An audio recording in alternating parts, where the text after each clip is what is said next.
वृद्धाश्रम के गेट से सटी पक्की सड़क है। भीड़ भाड़ ज्यादा नहीं है। मैंने निकट से देखा। दादी माँ सफेद पट्टेदार धोती पहने हुए वृद्धाश्रम के गेट का सहारा लिए खड़ी हैं। चेहरे पर झुर्रियां और सिर के बाल सफेद हो गए हैं। आंखों में बेसब्री और बेबसी है। अंग प्रत्यंग ढीले हो चुके हैं, किंतु तृष्णा उनकी धड़कनों को कायम रखे हुए है। तभी दूसरी तरफ से एक लड़का दौड़ता हुआ आया। कागज में लिपटी टॉफियां दादी माँ के कांपते हाथों में थमाकर चला गया। दादी माँ टॉफियों को पल्लू के छोर में बांधने लगी।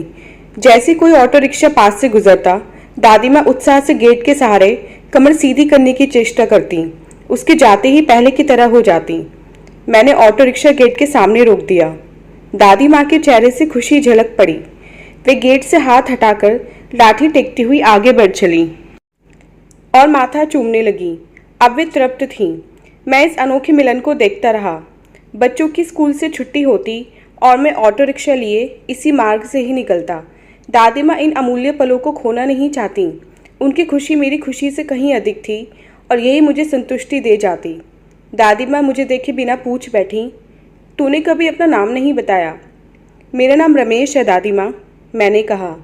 अब तुझे नाम से पुकारूंगी मैं, बिना मेरी तरफ देखे ही दादी माँ ने कहा। स्कूल जिस दिन बंद रहता, दादी माँ के लिए एक एक पल कठिन हो जाता। कभी कभी तो वे गेट तक आ जाती छुट्टी के दिन। तब गेट कीपर उन्हें समझा बुझाकर वापस भेज देता। दादी माँ ने धोती की गांठ खोली। याददाश्त कमज़ोर हो चली थी, लेकिन रोज़ 10 रुपये की टॉफ़ियाँ खरीदना नहीं भूलती।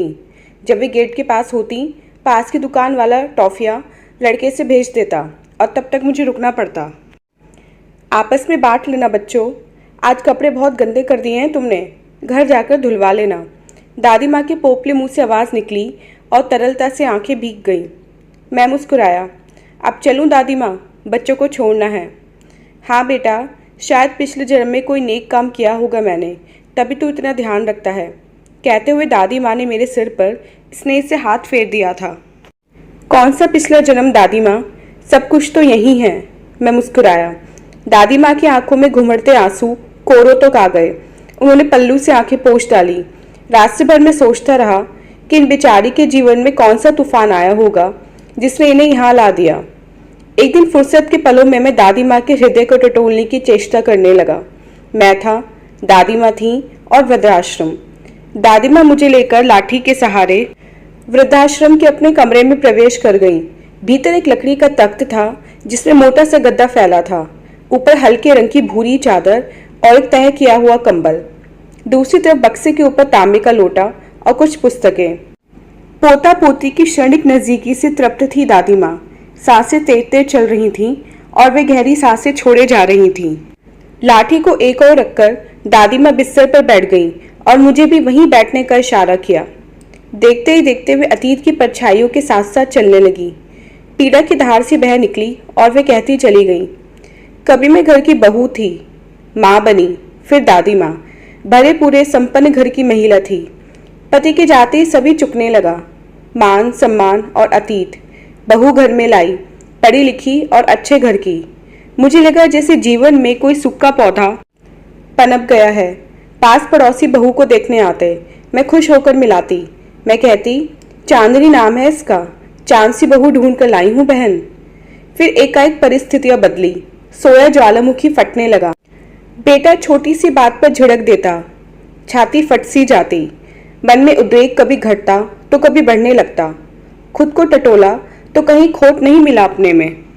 इंसान बूढ़ा हो जाता है, लेकिन लालसा बूढ़ी नहीं होती।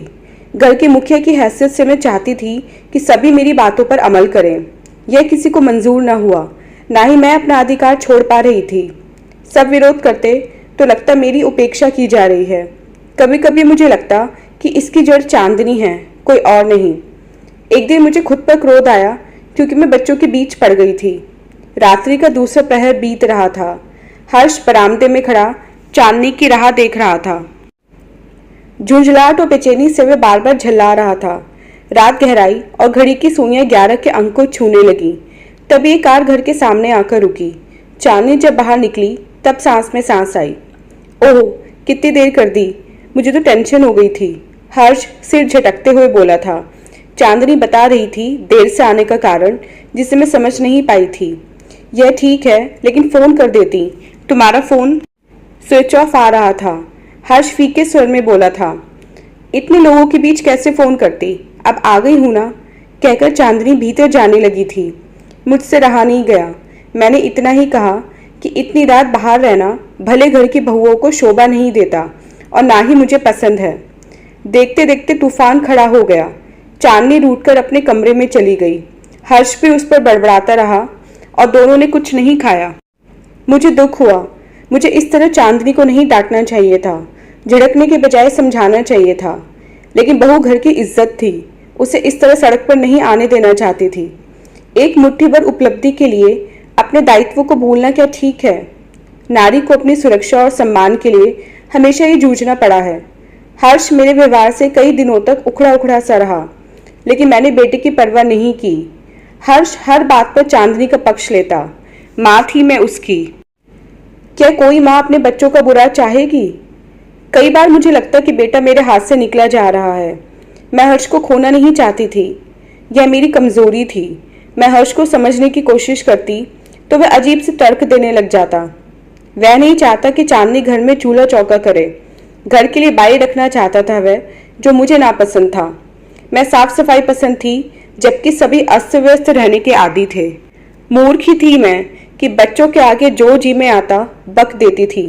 कभी धैर्य से मैंने नहीं सोचा कि सामंजस्य किसे कहते हैं। चांदनी में कई दिनों तक गुमसुम रही।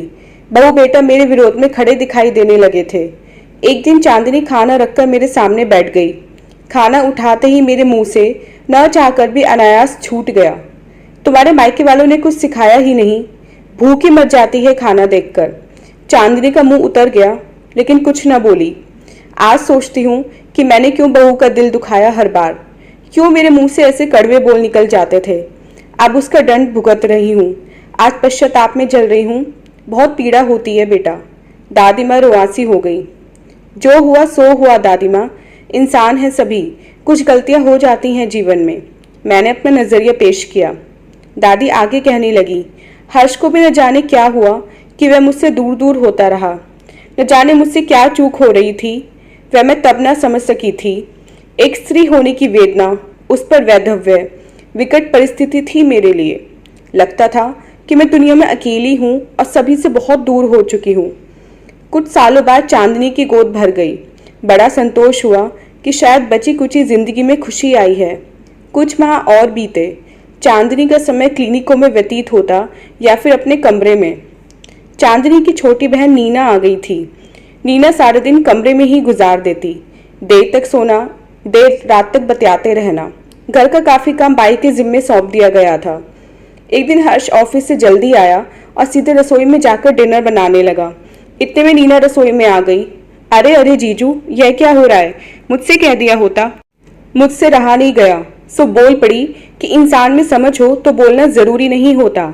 हर्ष का पारा चढ़ गया और वह देर तक चीखता चिल्लाता रहा। खाना पकाना, कपड़े धोना और छोटे मोटे काम बाई के जिम्मे सौंपकर सभी निश्चित थे। मेरे होने न होने से क्या फर्क पड़ता। बाई व्यवहार की अच्छी थी, मेरा भी ख्याल रखने लगी। न जाने क्यों मैं सारी भड़ास बाई पर ही निकाल देती। तंग आकर एक दिन बाई ने काम ही छोड़ दिया। मेरे पास संयम नाम की चीज ही नहीं थी और चांदनी में हर्ष के लिए यह मुश्किल घड़ी थी, ये अब समझ सकी हूँ। समय बीता और चांदनी ने जुड़वा बच्चों को जन्म दिया। बहुत खुशी हुई, जीने की आस बलवती हो गई। चांदनी की बहन नीना कब तक रहती, वह भी चली गई। इस बीच एक आया रख ली गई। बिस्तर गीला है तो आया, दूध की दरकार है तो आया। हर्ष जब घर में होता, बच्चों की देखभाल में सारा दिन गुजार देता। ऑफिस का तनाव और घर की जिम्मेदारी ने हर्ष को चिड़चिड़ा बना दिया। हर्ष मेरे सामने छोटी छोटी बात पर भड़क उठता। नोक झोंक और तकरार में 3 वर्ष बीत गए। मुझसे रहा नहीं गया।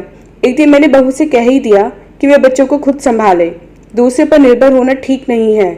हमारे जमाने में ये सब कहाँ था, सब खुद ही करना पड़ता था। जब पता लगा कि चांदनी का स्वास्थ्य कई दिनों से खराब है तो मुझे दुख हुआ। वहीं इस बात से भी दुख हुआ कि किसी ने मुझे नहीं बताया। क्या मैं सबके लिए पराई हो गई थी?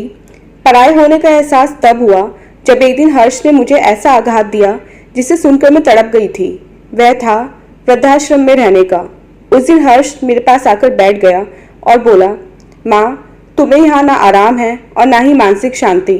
मैं चाहता हूँ कि तुम वृद्धाश्रम में सुख शांति से रहो। मेरी आंखें फटी की फटी रह गई थी। मैं जिस गहरे मुगालते में थी वह एक फरेब निकला। संभावनाओं की घनी तहें परत दर परत उतर गई। कैसे मैंने अपने आप को संभाला यह मैं ही जानती हूँ। विचार ही किसी को भला और बुरा बनाते हैं। मेरे विचार व्यवहार बेटा बहू को रास नहीं आए। मुझे वृद्धाश्रम में छोड़ दिया गया। महीनों तक मैं बिन पानी की मछली सी तड़पती रही। आंसू तो कब के सूख चुके हैं।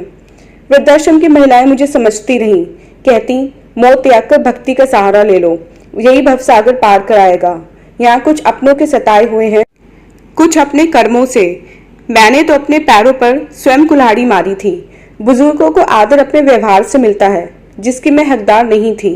दादी माँ कुछ देर के लिए चुप हो गई, फिर मेरी ओर कातर दृष्टि से देखती हुई बोली, बस यही है कहानी बेटा। मैं दादी माँ की कहानी से कुछ समझने की कोशिश में था। समझा तो एक ही कारण, बुढ़ापा और परिस्थितियों के अनुरूप स्वयं को ना ढाल पाना। 5 महीने वृद्धाश्रम में काट दिए हैं बेटा।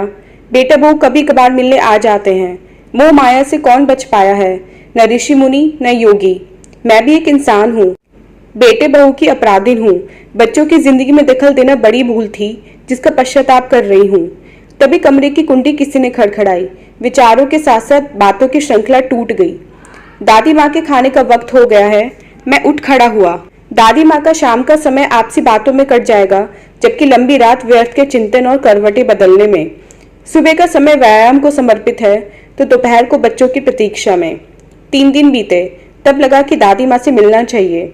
मैं तैयार होकर सीधे वृद्धाश्रम जा पहुंचा। दादी माँ नहाने धोने से फ्री हो चुकी थी। मुझे देखकर उत्साह से भर गई और कमर सीधी करते हुए बोली, बच्चों की छुट्टियां कब तक हैं बेटा। राह देखते देखते मेरी आंखें पथरा गईं। क्या कहूँ दादी माँ, उन बच्चों को उनके माता पिता ने बोर्डिंग स्कूल में भेज दिया, अब वहीं रहकर पढ़ेंगे। मैंने बुझे मन से कहा, अब तो मैं वह काम ही नहीं करता। आपको बच्चों से मिलाने के लिए मैंने ये रूट पकड़ा था। क्या बच्चों को मुझसे दूर कर दिया? ये अच्छा नहीं किया उनके माता पिता ने। तू ही बता, अब मैं किसके सहारे जीऊंगी? इससे तो अच्छा है कि जीवन को त्याग दूं। दादी माँ फूट फूट कर रो पड़ी। दादी माँ, मन छोटा मत करो। छुट्टी के दिन बोर्डिंग स्कूल से लाने की जिम्मेदारी मैंने ले ली है। मैं बच्चों से मिलवा दिया करूंगा। मैं दिलासा देता रहा जब तक दादी माँ शांत न हुई। तूने बहुत उपकार किए हैं मुझ पर, ऋण नहीं चुका पाऊंगी मैं। कौन सा ऋण? क्या आप मेरी दादी माँ नहीं हैं? बताइए, मैंने कहा। दादी माँ ने आंखें पोंछी और आंखों पर चश्मा चढ़ाते हुए बोली, हाँ, तेरी भी दादी माँ हूँ। मैं धन्य हो गई बेटा। फिर ठीक है, कल रविवार है, मैं सुबह आऊंगा आपको लेने। झूठ तो नहीं कह रहा बेटा? अब मुझे डर लगने लगा है, दादी माँ ने शंकित भाव से कहा। सच दादी माँ, हॉस्टल से लौटकर रमा से भी मिलवाऊंगा। चलोगी ना? कौन रमा? दादी माँ चौंकी। मेरी पत्नी, आपकी बहू। वह बोली थी कि दोपहर का खाना बनाकर रखूंगी, दादी माँ को लेते आना। ना रे, बमुश्किल 2 रोटी खाती हूँ। दादी माँ थोड़ी देर सोचती रही, फिर आंखें बंद कर बुदबुदाई। ठीक है, बहू को नेक देने तो जाना ही पड़ेगा। कौन सा नेक? यह तू नहीं समझेगा। दादी माँ ने अपने गले में पड़ी सोने की भारी चेन को बिना देखे टटोला, फिर निस्तेज आंखों में एक चमक आकर ठहर गई। तभी बाहर कुछ आहट होने लगी। दादी माँ लाठी टटोलते टटोलते बाहर आईं। हर्ष और चांदनी बच्चों के साथ खड़े थे। वे अवाक रह गई। माँ, तुम्हें लेने आए हैं हम। बच्चे आपके बिना नहीं रह सकते। हर्ष सिर झुकाए बोल रहा था। घर वालों के बीच मैं क्या करता? अब मेरा क्या काम रह गया था? मैं वहां से चलने लगा तो दादी माँ ने रोक लिया। तू कहाँ जा रहा है? और मुझे हर्ष से मिलवाया। उससे मुझे धन्यवाद कहा और माँ से फिर चलने को कहा। दादी माँ को अपने कानों पर विश्वास नहीं हो रहा था। आतुर होकर पूछ बैठी, यह सच बोल रहा है ना चांदनी? सच कह रहे हैं माँ जी। हमसे जो गलतियां हुई उन्हें क्षमा कर दीजिए प्लीज। चांदनी गिड़गिड़ाई। क्या गलतियां मुझसे नहीं हुई? लेकिन अभी एक काम बाकी रह गया है। दादी माँ सोच में डूब गई। कौन सा काम माँ जी? चांदनी ने पूछा। पहले मैं अपनी छोटी बहू से मिलूंगी। तुम्हें पता है, मुझे एक बेटा बहू और मिले हैं। दादी माँ के कहने का मंतव्य सबकी समझ में आ गया। सबकी निगाहें मेरी तरफ मुड़ गईं। उधर दादी माँ खुशी के मारे बिना लाठी लिए खड़ी थी, मानो कहानी का एक और अध्याय प्रारंभ होने वाला हो। हर्ष बोला, ठीक है, हम सब रमेश के यहाँ चलेंगे। मैं ड्राइवर को कह देता हूँ, गाड़ी वहीं ले आए। हर्ष बिना हिचक माँ व अपनी पत्नी के साथ मेरी गाड़ी में बैठ गया। तो दोस्तों, ये थी हमारी आज की कहानी। उम्मीद करती हूँ ये कहानी आपको पसंद आई होगी। मिलते हैं अपनी नेक्स्ट कहानी के साथ, तब तक के लिए आज्ञा दीजिए। धन्यवाद।